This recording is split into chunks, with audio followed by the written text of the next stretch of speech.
తెలంగాణలో పోలీసు వ్యవస్థ అనేక సవాళ్లను ఎదుర్కొంటోంది. నేరస్తులను పట్టుకునేందుకు శతవిధాల ప్రయత్నాలు కొనసాగిస్తోంది. అటువంటి పోలీస్ స్టేషన్లో రాజేంద్ర నగర్ పోలీస్ స్టేషన్ ముందు వరుసలో ఉంది. 2023లో దేశంలోనే అత్యుత్తమ సేవలు అందించిన తొలి పోలీస్ స్టేషన్గా రాజేంద్ర నగర్ పోలీస్ స్టేషన్ గుర్తింపు పొందింది.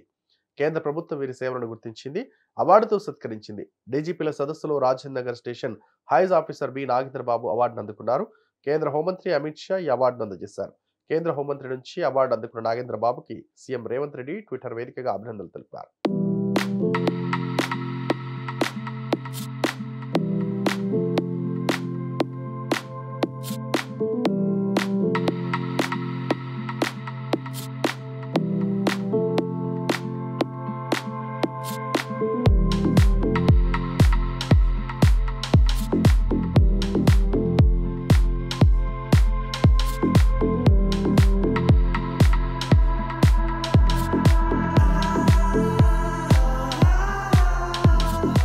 ఈ వీడియో కనుక నచ్చినట్లయితే please like and share and subscribe.